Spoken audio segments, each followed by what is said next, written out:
So welcome everyone to our CAPSA webinar, a call for prayer and action for Afghanistan.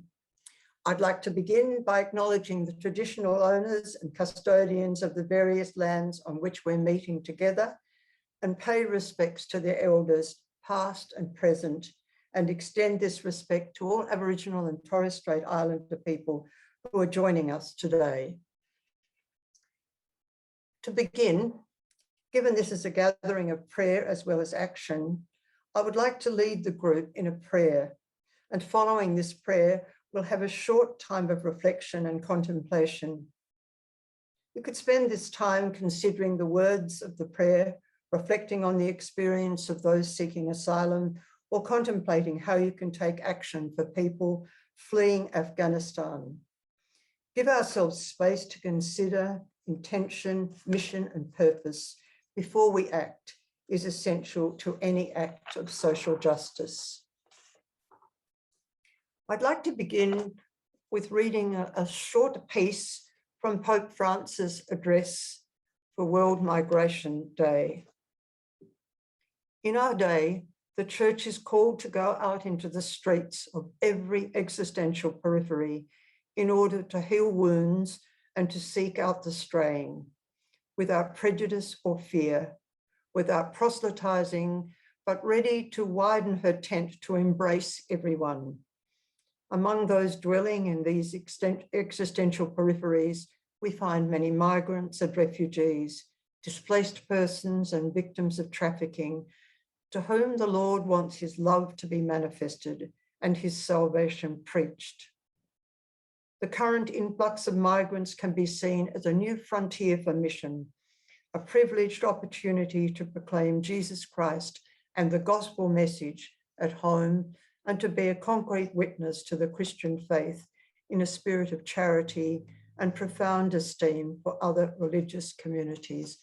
We might just pause and reflect at this moment.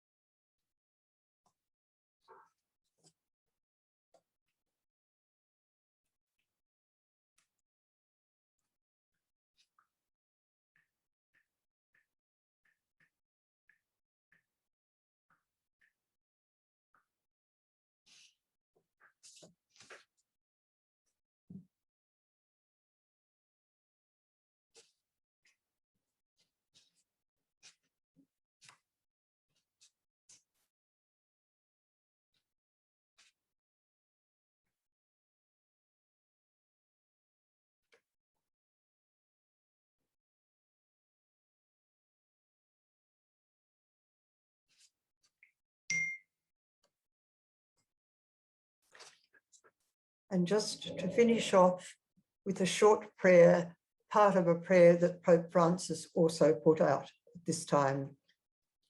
We ask you, loving God, to grant the followers of Jesus and all people of goodwill the grace to do your will on earth. Bless each act of welcome and outreach that draws those in exile into community, so that our earth may truly become what you yourself created it to be, the common home of all our sisters and brothers. Amen.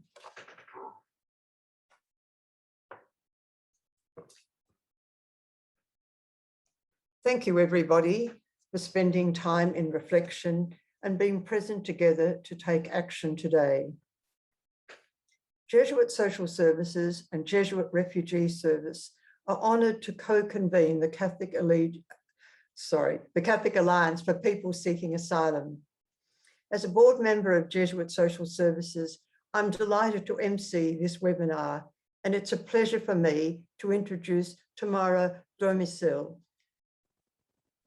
the Country Director of Jesuit Refugee Service Australia, who together with Julie Edwards, CEO of Jesuit Social Services, co-chairs CAPSA.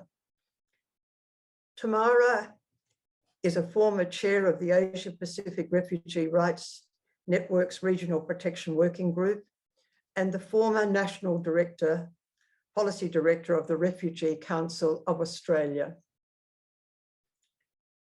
Tamara has worked in the area of refugee protection and forced migration for a couple of decades, most recently with a focus upon advocacy in global and Asia-Pacific contexts. She has also previously served as the National Policy Director of the Refugee Council of Australia and as Director of the Asylum Seekers Centre. Tamara will provide an introduction to this webinar and offer a brief overview of who CAPSA is. Thank you, Tamara. Thank you so much, Libby and Polly. And good evening, everyone. Warm thanks for your participation and for your solidarity with our sisters and brothers from and in Afghanistan at this time of deep suffering. It's my privilege to provide a very brief introduction to CAPSA and to the exceptional speakers who will be sharing some reflections with us tonight. CAPSA is an alliance of individuals, organisations, schools and parishes from across the Catholic community, aligned in our advocacy for the just and humane treatment of people seeking asylum in and from Australia. As mentioned, Jesuit Social Services and the Jesuit Refugee Service in Australia co-convene CAPSA, supported by an advisory group of national body representatives. As you all know, the Taliban seizure of control drastically diminishes prospects for peace and security in Afghanistan within the foreseeable future.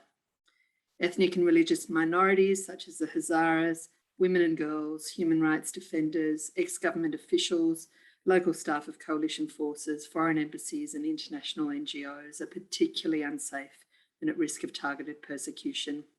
Many remain in Afghanistan after evacuation efforts ceased. And here in Australia, the diaspora from Afghanistan suffers acutely from afar, including as a direct result of Australian government policy settings, which deny permanent residency and opportunities for family reunion to thousands of people who in many instances have already spent years contributing their talents and their virtues to Australian society. The diaspora from Afghanistan in Australia as elsewhere has exercised extraordinary leadership, resilience and tenacity, shining an unwavering light upon the situation, articulating clear calls, struggling tirelessly to save lives and galvanising others to action. As the Taliban took control of Kabul, CAPSA joined the cause of the diaspora community, urging the Australian government to pursue three actions. 1, commit to an intake of an additional 20,000 refugees from Afghanistan, focused on those most at risk. 2, make immediate arrangements to bring the families of refugees from Afghanistan to Australia. 3, grant permanent protection to all people from Afghanistan in Australia on temporary protection visas or currently seeking asylum. You will hear more about our specific Catholic strategy and how you can get involved throughout this webinar. As CAPSA, we are determined that this campaign not only rides the current momentum, but has a long tail. I'd now like to introduce our speakers. Zaki Haidari coordinates JRS Australia's Refugee Leadership Initiative, is an ambassador for the Refugee Advice and Casework Service, RACS, and a 2020 recipient of the Australian Human Rights Commission's Human Rights Hero Award. He is also a tireless community leader and advocate, working to champion the rights of refugees and people seeking asylum, particularly those on temporary protection in Australia. Shabnam Safa is the chair of the National Refugee Advisory and Advocacy Group, a community development officer at Community Refugee Sponsorship Australia, and has spoken across the country and world advocating for the rights of refugees and people seeking asylum. She also co-founded the youth-led Noor Foundation and the global project Reconnect, fostering connections between refugees and host communities. Father Frank Brennan is a Jesuit priest and the current rector of Newman College at the University of Melbourne. A recipient of the Order of Australia, Father Brennan is a human rights advocate who has championed the rights of refugees and people seeking asylum, both in courtrooms and churches across Australia. Nishadh Rego is JRS Australia's Policy, Advocacy and Communications Manager, where he leads the organisation's research agenda and parliamentary engagement strategy. He's previously worked with the UN Relief and Works Agency for Palestine Refugees, the Australian Red Cross and other NGOs. Warmest thanks to you all, Zaki, Shabnam, Frank and Nish, for speaking with us tonight. Back to you, Libby. Thank you.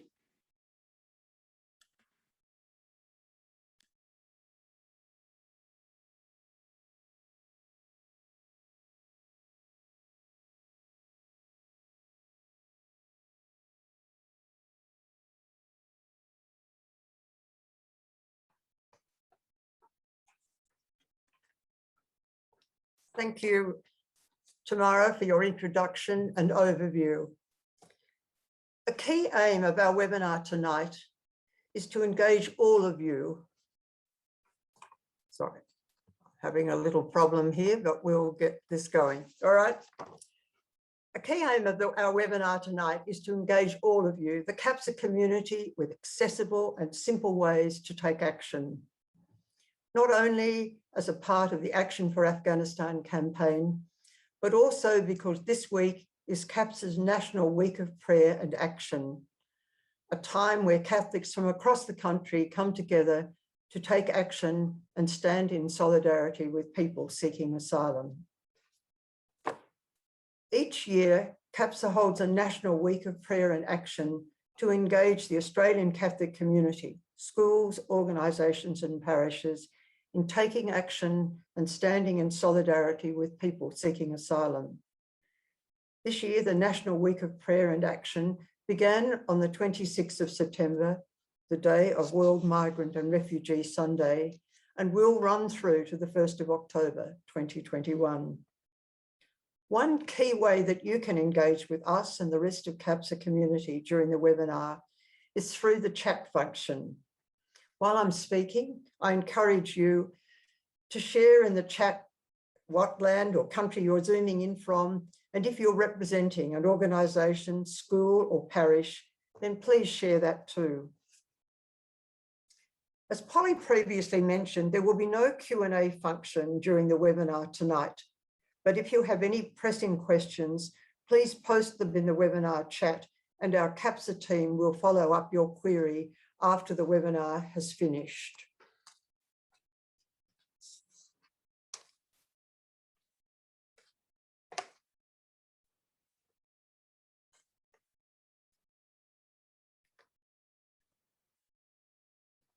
The first action is to sign the Action for Afghanistan petition.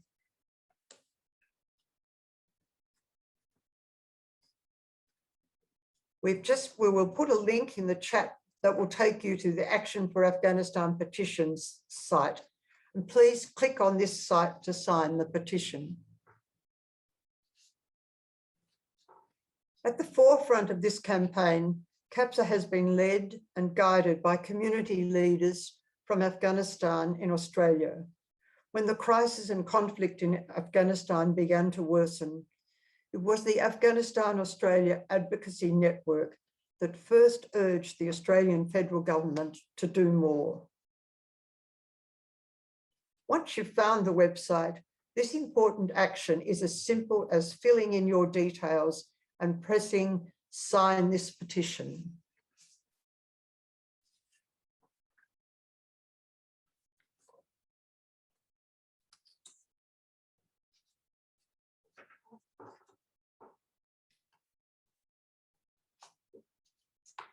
The Afghan-Australia Advocacy Network, through the Action for Afghanistan campaign, are collecting signatures to present to Prime Minister Scott Morrison. The petition is almost to 200,000 signatures, and it's hoped that the strength of our voices in unison will urge the Prime Minister to take urgent and concrete action to assist the Afghan community at this critical time.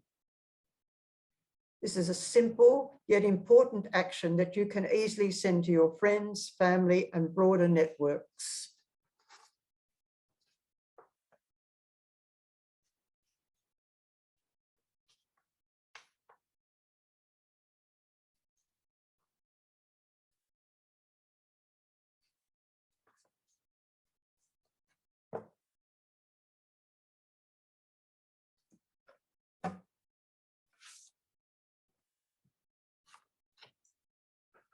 Thank you all for taking out the first action for the night.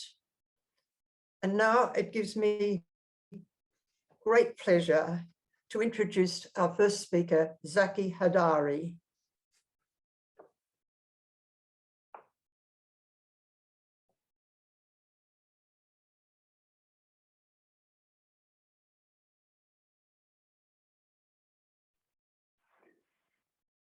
Good evening, everyone. Thank you for having me here today.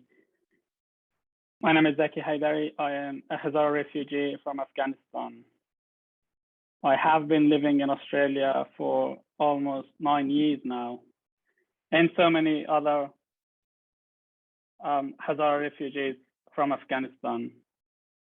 Afghanistan has never been a safe country for the minority ethnic group like Hazaras.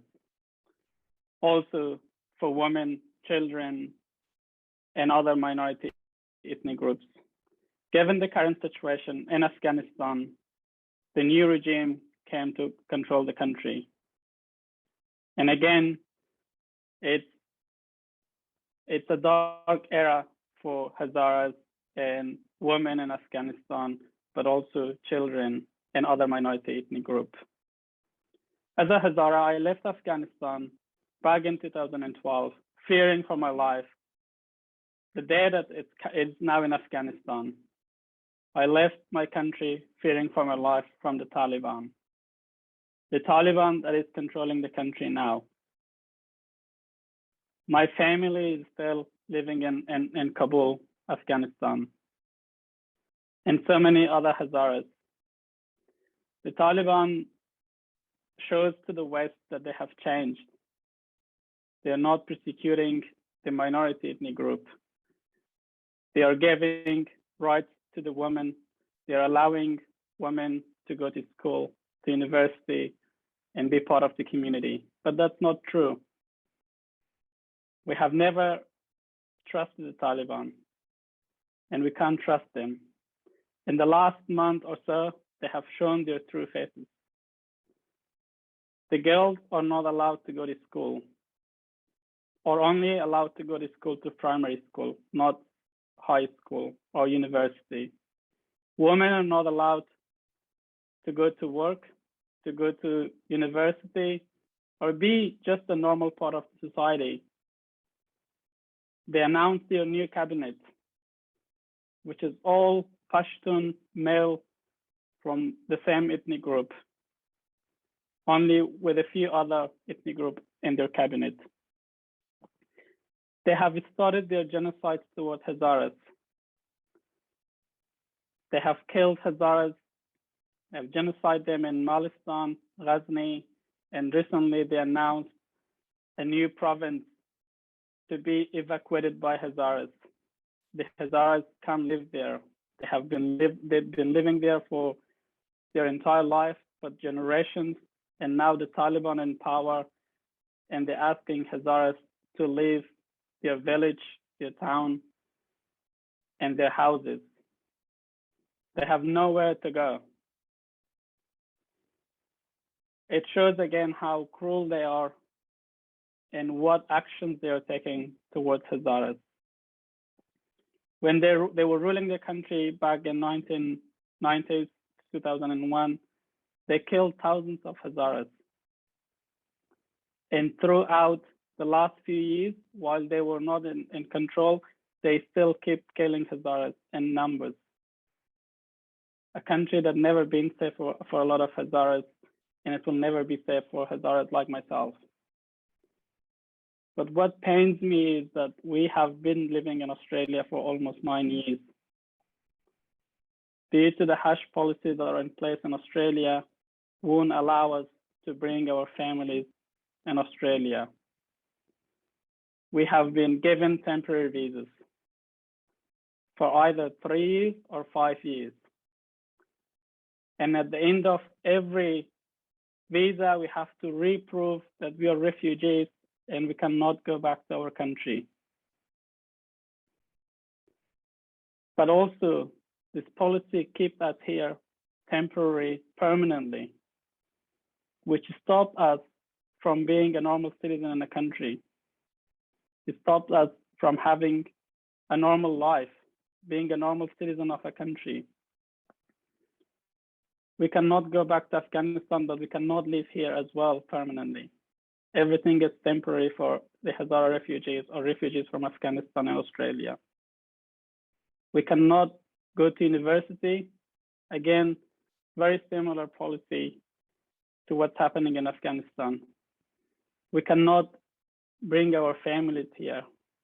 We cannot build our life here. So what we are asking the Australian government is Afghanistan was not safe for Hazaras, and it will not be safe. So please give permanent protection to Hazara refugees who are living in Australia so they can start their life once and for all. At least then we will have a place to call permanent home. We've been displaced for our entire life. We never feel safe. There was no home for us to call permanent home due to safety. We made it to Australia, and we would love to call this peaceful country our permanent home. Not only that, but also we have families that are still living in Afghanistan. For myself, I have my sisters, my brothers who are graduated from university or still at school or at university, that they cannot continue their lives. Not only that, but they are hiding from the Taliban. They can't live a normal life that a human being deserves under the Taliban regime. So we are asking for family reunion so we can bring our families here, because the thought of having our family in Afghanistan, it kills us emotionally. It drowns us emotionally. We don't know what's happening in Afghanistan at any given time, what the Taliban will do to us, to Hazaras, and in particular to our families that have a connection to the West or Australia. So we're asking to please bring our family here, make the family reunion happen so we can live with our family and with our loved ones peacefully. And also we are asking for increase of humanitarian visas, because we know that there's thousands of refugees from Afghanistan are displaced, either in Afghanistan or to neighboring countries. They can't live in Pakistan or Iran because they're not accepting refugees to live there permanently. It's only a host country. We're asking the Australian government to increase the refugee intake so we can welcome some more refugees from Afghanistan to call Australia their permanent home. Thank you for your time today, and thanks for having me.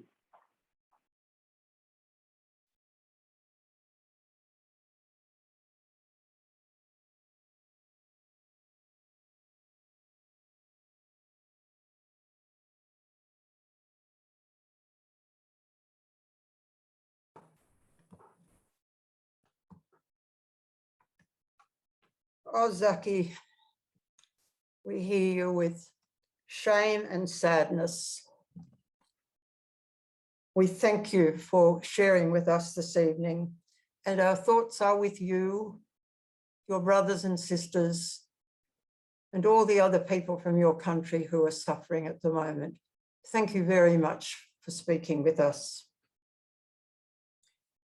I would now like to welcome our second speaker tonight, who also represents the Afghan community living in Australia, Shabnam Safa. Welcome, Shabnam, and thank you for coming to speak with us this evening. Thank you, Libby, and hello to everyone else. I'm just going to get my screen sorted. I'm speaking to you all tonight from the Wurundjeri land in Melbourne, and personally want to thank you all very much for being here tonight, and the many nights before this, and for standing in solidarity with the people of Afghanistan. I think we've all heard enough. We've seen all the news and all the horrific stories coming out of Afghanistan. It's not no news for anyone anymore that Afghanistan is facing a political, economic, and a humanitarian crisis right now. The people of Afghanistan are once again robbed of freedom, democracy, peace, and ability to have a say in their future.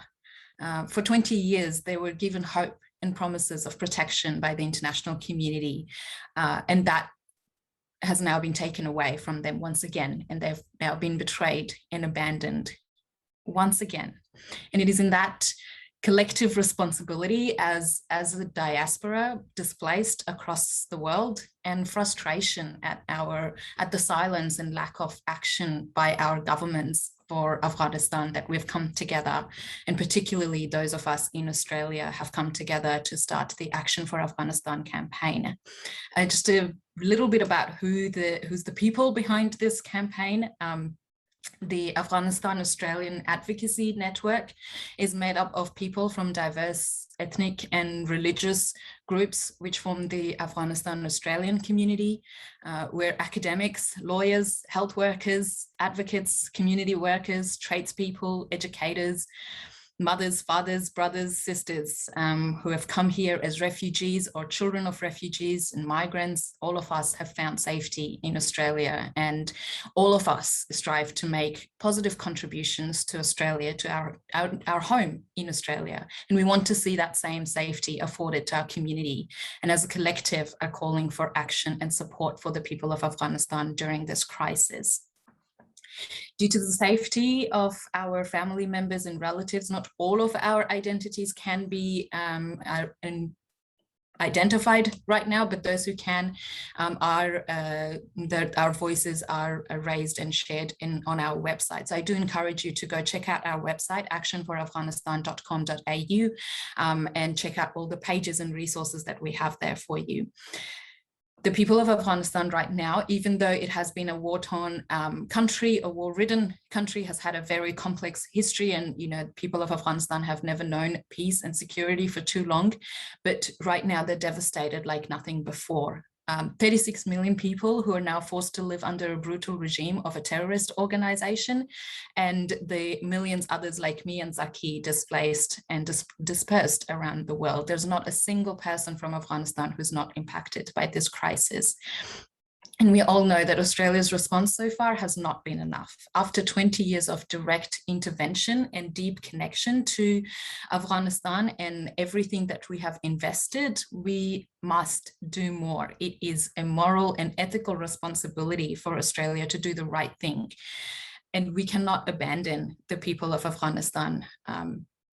The war has ended for the international community, for America and the allied forces, but it has not ended for the people of Afghanistan. In fact, it has gotten worse, and now they're fighting it alone. Zaki spoke about the Taliban atrocities, and we all know that's nothing new to any of us. It's very well known. We know the massacres and the genocide that they carried out the last time they were in power in 1996 to 2001. The reason why the international community, why the intervention started, why we went in there to overthrow the Taliban in the first place, and now they've been put back in the hands of the same people that we tried to save them from. I felt very conflicted over the last few weeks as an Australian from Afghanistan. It's been bittersweet. The outpouring of support is in overwhelming numbers from the Australian community, like yourselves here tonight, has been extremely heartwarming. I think we as a nation have banded together behind this cause because we know it's the right thing to do. And on the other hand, it's been so frustrating and heartbreaking to watch our government not commit to take any concrete action. Australia has had an opportunity to step up, to show leadership, show the rest of the world what compassion looks like, but our government hasn't done that, contrary to the long-standing history of welcome and compassion that we all pride ourselves in. Across the community, the Australian community, we have seen incredible efforts of different sectors and different groups and different parts of our community coming together to get behind this call. And something like this hasn't happened before, and it's important. It's extremely important that our government and our leaders in government, they hear it too, because I think this is what Australia is about. Communities banding together to support each other, and that overwhelming compassion and solidarity that we have seen in the last few weeks has demonstrated that, and that needs to be heard by our leaders and by our government. Whether you are an individual or you are an organization or you're a part of a neighborhood group, wherever you are, you can take action, and you have been taking action, and that has been noticed, but it needs to be louder. The government needs to hear us loud and clear. And I do encourage you to get involved right now, even, demand your decision makers to hear from you. You have a right to get your voice heard by them. They have to listen to the voice of the community that they represent. So pick up your phones, call your MP, go to our website and get involved in the week of action. Today is day 2, and we're calling it the 20K Tuesday. Zaki mentioned some of the asks of our campaign, and one of the asks is a 20,000 additional humanitarian visas for the people of Afghanistan. We've had deep connection, we have invested, we have deployed nearly 40,000 defense personnel in Afghanistan over the last 20 years. We have given promises of protection and human rights and democracy and freedom, and we have contributed to significant progress made in those areas over the last 20 years for the people of Afghanistan. But I think there also needs to be due credit given to the people of Afghanistan who have driven themselves forward, who have made that progress. And right now, all of that is under threat. So there needs to be at least 20K additional visas. And that's not a big number. And that's not, something that we're asking right now. In this moment, that can be done over the next few years, and that's how it has happened in the past. The Tony Abbott government introduced 12,000 additional visas for in response to the Syrian conflict. The Fraser government took in 50,000 refugees in response to the Vietnam conflict. So we've been compassionate before, and we can do this again. We just need to make sure that our government hears this loud and clear, and not providing permanent protection to refugees from Afghanistan in Australia right now is unethical and immoral. There's no prospects of going back home. Sending people back home means giving them a death sentence, and the least we can do right now is provide permanent protection and reunite families. The policies have separated families for many years for arbitrary reasons, and right now that has to stop. And those are the least actions that we can take as a nation, as a government. And I do encourage you all to get involved, get behind the week of action, get behind the campaign, call your MPs, email your MPs, write them letters, talk to your neighbors, keep talking about it, because the news and the media cycle will die out, but the war of the people of Afghanistan is ongoing, and soon people are going to forget about them, and we can't let that happen. Thank you.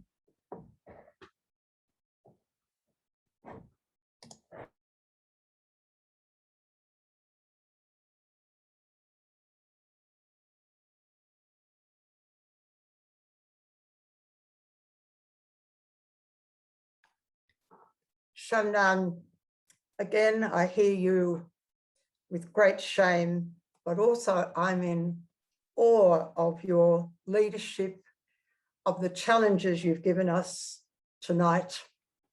There's been a call for greater diversity in our parliament. I'm going to support you anytime you think of standing, but thank you very, very much for that insight you've given us tonight. And I want to thank both Zaki and Shabnam again for their time and energy speaking tonight, and for continuing to advocate and champion the rights of refugees and people seeking asylum through such a difficult time. For our second action of the night, we want to encourage everyone to send a tweet to our Prime Minister, Scott Morrison. We have just put a link in the chat for you to access a tweet to Scott Morrison. Please click on that link. And if you don't have Twitter, you can sign up or just sit this action out. Twitter is a great platform where we can get the attention of decision makers. In numbers, we can show the level of community support for a cause like this one. So we ask that you tweet and retweet others. If you can, personalize the text, as this makes it more compelling. A possible tweet. When great conflicts rock the world, we respond with compassion and care. We welcomed Syrians in 2015, Chinese in 1989, Vietnamese in the 1970s. I'm calling on Scott Morrison to welcome 20,000 refugees from the Afghanistan Crisis Action for Afghanistan.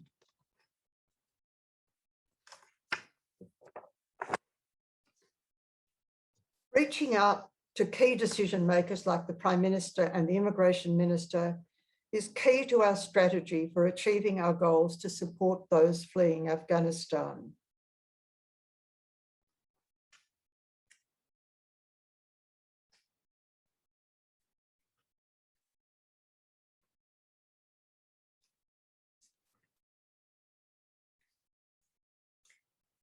Thank you everyone for taking part in tweeting Scott Morrison. Using social media in this way is one key example of how we can find strength in our actions online. And now I would like to introduce our third speaker for the evening, Father Frank Brennan. Frank, thank you for speaking with us tonight.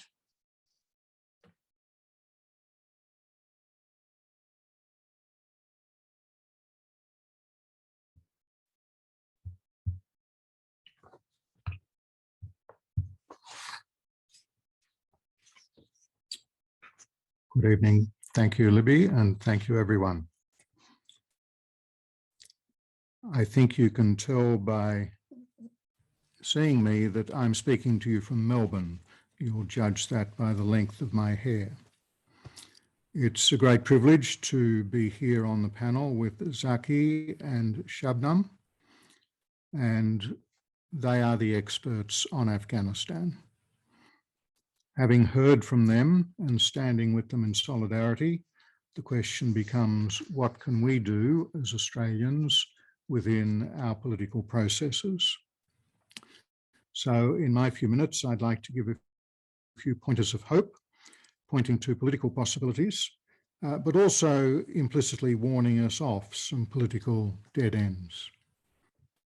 It's almost 20 years ago that I published the first edition of my book, Tampering with Asylum. Just like to read 3 sentences from the last paragraph.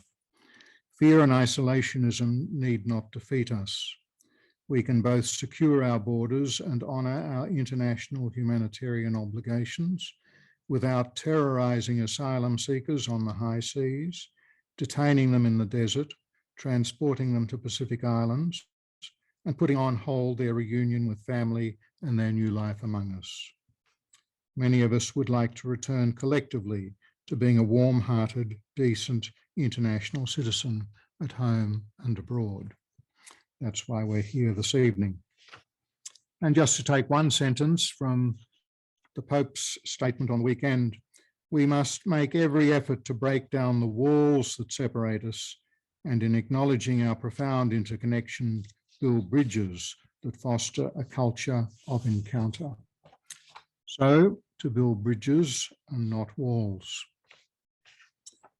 If you're like me, you're a little disheartened when on Friday you heard Karen Andrews, our Minister for Home Affairs, announce that the government was intending to establish an enduring regional processing capability in Nauru, and repeating the old mantra, anyone who attempts an illegal maritime journey to Australia will be turned back or taken to Nauru for processing.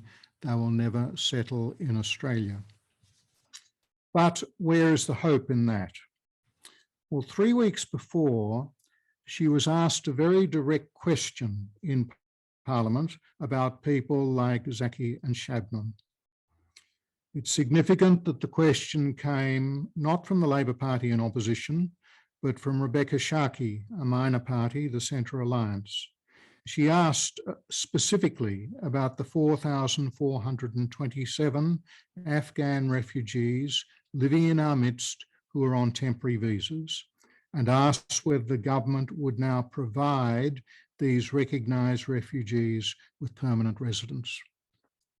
Now, on the downside, you could say the minister avoided the question completely, but the good news is she didn't take the same tone as she did on Friday. No, she said this, she was conciliatory. She She said, we need to continue to do the work that's necessary with the Afghan community that is already within Australia. We will continue to do all that we can to support those people who are currently in Australia. Well, Karen Andrews, Scott Morrison, if you're committed to doing all you can to support people like Zaki and Shabnam, there's only one option. That is, give them permanent residence. So that has to be the first step. Second, as Shabnam has pointed out, we have a situation in Australia where we have been generous in the past, and we know that in 5 years between 2015 and 2020, we, and it was a Conservative government largely, gave 46,000 offshore humanitarian visas to people from Iraq and Syria. Well, if we can do 46,000 for the people of Iraq and Syria, surely 3,000 is woefully inadequate for the people of Afghanistan to whom we committed our troops for 20 years. So why not simply make it 1,000 for every year our troops were there? Let's at least make it those 20,000. The next political pointer is in terms of reuniting families who are here. That will require some policy change, some legal change by this government. But let's remember, none other than Clive Palmer was able to extract concessions from Scott Morrison as Minister for Immigration when he brought in the safe haven enterprise visas. So we have to focus on those minor parties, particularly in the Senate. And we have to drive home to them that they stick to their principles. And the final point of good hope is that we are coming into an election mode. It does mean we have to be careful, don't overstate our case, because this government is very expert at giving rise to fears once unreal hopes are raised. But let's remember, the Labor Party is already committed to abolishing temporary visas and granting permanent visas. Make sure they stick to it. And the final point is this. Back in 2012, when things were very rough in Australia in this area, that's the last time we had an expert panel. And that was the Angus Houston panel that recommended that we have at least 20,000 humanitarian places per year and that they be increased to 27,000 by 2017. That was never done. We're presently at a ceiling of less than 14,000. But the Labor Party has a commitment to get to that 27,000. Let's stick with it. So we can do it. Of course, we should be giving the 20,000 places to refugees from Afghanistan.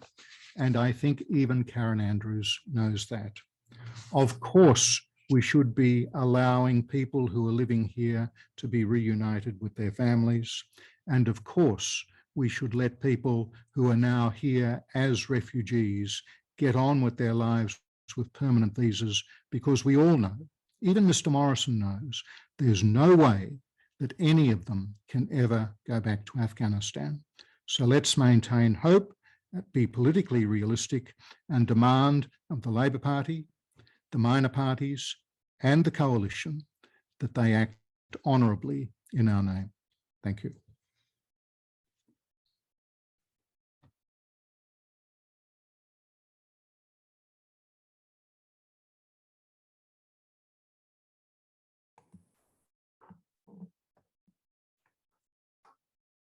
Thank you, Frank, for your political insights and your political pointers, and also, most importantly, for giving us some threads of hope as we move on to looking at the situation. I would now like to introduce Nishadh Rego. Nishadh is a Jesuit Refugee Service Australia's Policy, Advocacy and Communications Manager, where he leads the organisation's research agenda and parliamentary engagement strategy. He also plays a key role in the CAPSA team and is going to walk us through CAPSA's strategy in regard to action for Afghanistan. Thank you, Nish. Look, I'm joining from Gadigal country in Sydney, and my hair is also very long. But I wanted to just begin this this little segment by once again acknowledging Shabnam and Zaki for your patience, your perseverance, your leadership, your expertise. It's a privilege to be sharing this platform with you tonight. On Sunday, the 15th of August, the day that Kabul fell to the Taliban, Arif Hussain, a human rights lawyer at the Refugee Advice and Casework Service, and Zaki wrote an op-ed in the Sydney Morning Herald and The Age. It was called, "As the Taliban Seize Control, Here's What Australia Can Do to Help Our People." And it really, amongst a number of other media appearances from diaspora leaders, it played a key role in framing the terms for a more compassionate and welcoming Australian government response towards people from Afghanistan. And since then, CAPSA has really followed the diaspora's lead. We've been working closely with leaders from Action for Afghanistan, with other Christian groups, and with secular partners to listen, to accompany, and to discern the most effective and strategic responses for us as Australians to pursue in light of this unfolding crisis. And really, it's also this commitment to listening and accompaniment and the relationships that have followed that has brought us all together tonight. CAPSA's campaign response amounts to what a very wise person from Western Sydney that I met earlier this year called a process of turning love and compassion into action. He calls it political love. And so this campaign has unfolded, right? It's been endorsed by CAPSA's advisory group and has come out of a huge outpouring of support for people from Afghanistan, from within the Catholic community and elsewhere. In the 24 hours after Kabul fell, church social services agencies, specialist NGOs such as JRS Australia were overwhelmed with phone calls, with text messages, and the like from people in need, and we really felt in that moment another powerful call to action. Soon after that, Archbishop Coleridge, the president of the Australian Catholic Bishops' Conference, wrote to the Prime Minister. He noted the outpouring of concern for people from Afghanistan and urged the Australian government to be generous by specifically supporting an additional intake of 20,000 resettlement places for Afghan refugees. And days later, the 7 Catholic bishops of Victoria also issued a joint public pastoral statement. Bishop Vincent was active in the media. And since then, Archbishop Fisher in Sydney has also launched a special appeal for refugees from Afghanistan. So when we say there's been an outpouring of support at all levels of the church, the action really speaks for itself. So a brief comment on the strategy itself. It is based on a sort of rapid-fire mobilization of Catholic communities and aims to also utilize our deep collective expertise and relationships to influence the Australian government in this moment. We also believe it's really important to act quickly, to act now, and that's why tonight has been about action. And so this campaign currently has a quite short window, a 6 to 8 week window, and we're constantly working with the diaspora and others to revisit that. There are very quickly, there are 4 key elements to it. There's the element of public engagement, of which the National Week of Prayer and Action and this webinar is a part. There is a high-level engagement strategy with government and opposition leaders from senior religious and lay leaders from within the church, across the church. There's a media engagement strategy, and you would have seen perhaps the Eureka Street op-ed by leaders from the diaspora that came out a couple of hours ago. And if not, please do read it. And lastly, there's an electorate-based strategy where Catholic leaders in close to 30 electorates around the country are soon to be engaging their decision makers on this issue. And I just wanted to close by encouraging anyone who's attending tonight's webinar who lives in those electorates, and I believe we'll be sending a list of those around. If you would like to get involved, please do get in touch with CAPSA as we continue on this journey. So I'll leave it there, and apologies again for the delay. Back to you, Libby.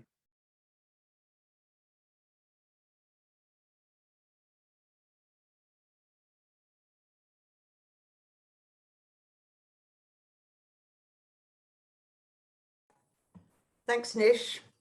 And there's no doubt all the work you've put into working for CAPSA. Particularly, I've seen a lot of political love being expended over the last few days. So many thanks, and many thanks for that. So now we turn to our third and final action, and that is to email your local MP, urging him or her to take action. We've just put a link in the chat for you to access the page that allows you to send a letter to your MP.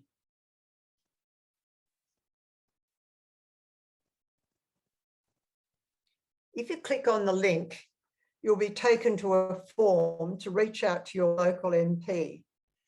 Equally important in our strategy is reaching out to local MPs who can apply pressure on those key decision makers.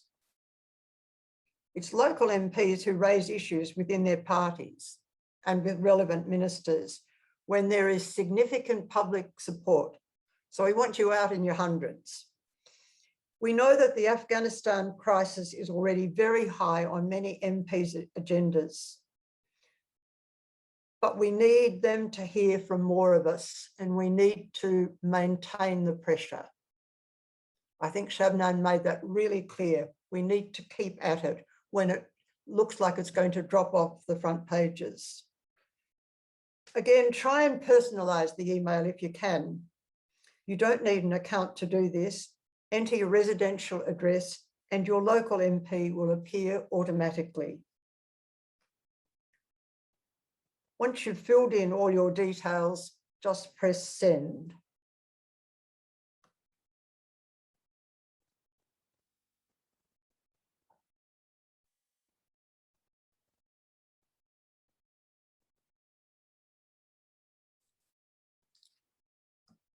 And that brings us to the end of our webinar tonight. And I can't thank you enough to everyone for joining us and taking action. A follow-up email will be sent to you all, and this will include suggestions as to how you can continue to take action, as well as a link to an evaluation survey through which your insight and your feedback can help us to improve future CAPSA events. We're only on day 3 of CAPSA's National Week of Prayer and Action. So over the next 3 days, we encourage you to take action in any way you can. Show your support, stand in solidarity with those affected by the Afghanistan crisis. Follow us on Facebook and Twitter to find ways you can take action this week. Again, my profound thanks to our 3 speakers, and great thanks to all the people who put in all the backroom work to make this event so successful. Thank you again to everyone for your support. Good night.